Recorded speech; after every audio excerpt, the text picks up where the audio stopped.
thing to the members of the tree board that are here. My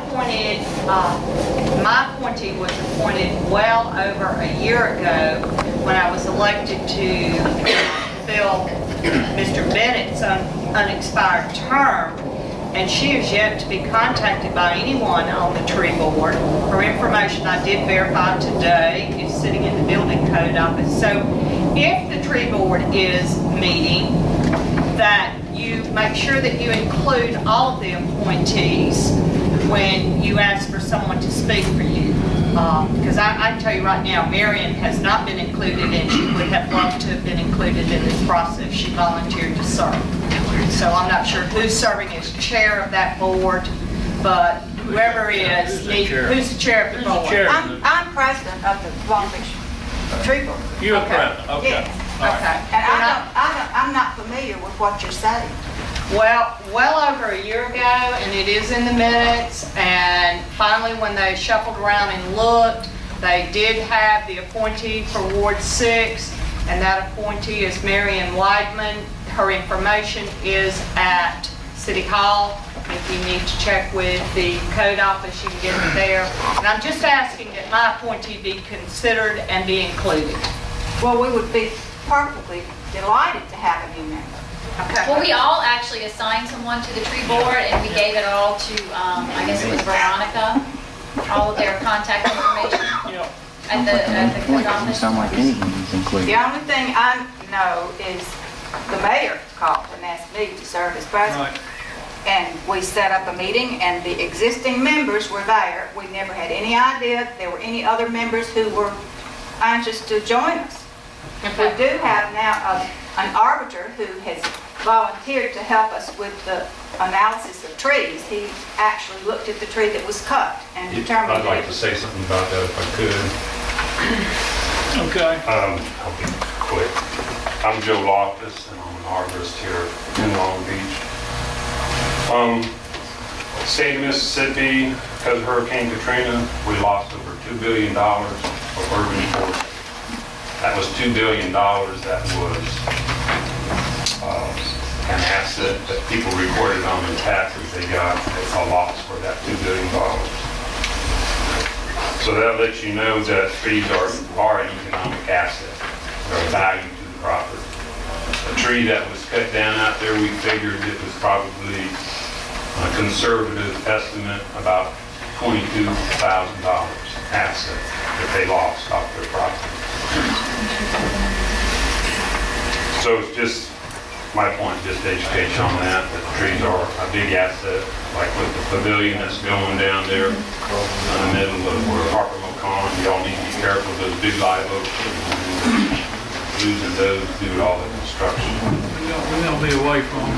Well, it's not just being away, you need to be, it's the roots you need to think about, not what you see, but Well, I mean, I think that plan right there does that, I hope. Okay,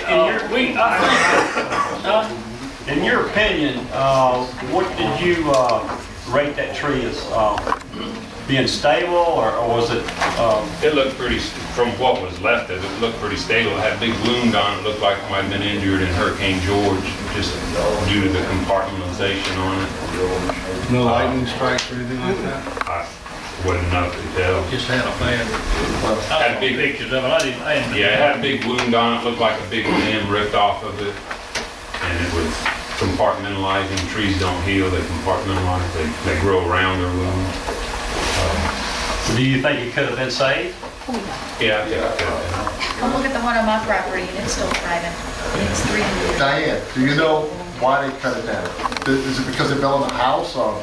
I don't know who owns the property. You got the person right here that built the whole thing, Earl. I mean, you don't need to Our speculate. property is getting ready to build a house, and so she looked at the wound, as he just stated, and she felt that she didn't want to put a brand new house by a tree that looked like it was gonna fall down on her. So she came in and asked for permission to take it down. But there's a Okay, procedure. the procedures weren't followed, I understand that. We're all under agreement there, but from what we saw, I mean, you're gonna put a $200,000 or $300,000 house under a wounded tree, I wouldn't do it. Also, that area used to be a A zone, you could build slab on grade. Now they're in a V zone, that's gonna have to be 8 foot in that air with pilings being drove through these root systems. Cause she's got to go up 8 foot, she doesn't have a choice. You did not follow the proper. I'd also like to say that I did speak with Marsha Cruz 2 weeks ago. We were at a gas station together getting gas, and she said that she was going to get together some minutes for us and a procedure that they were going to have, and I explained to her the last year, we called board members all the time, and they never returned our calls. And I didn't want to go through that again this year, and I had made that point to her quite clearly 2-3 weeks ago. And still to this day, we've not heard from the tree board. I put the tree board on the next agenda. Let's do this now. We're kind of getting out, it's starting to get, it's gonna be an agenda item. It is on the next agenda, We need to get it on the next agenda. March 2nd. Yeah, she's already placed it on the It's on the agenda. agenda. The thing is the tree board, we appreciate the tree board serving. I mean, this is like a volunteer group that we look forward to the input. And I'm sorry if they've been out of the loop, because I didn't realize that they were out of the loop, truly.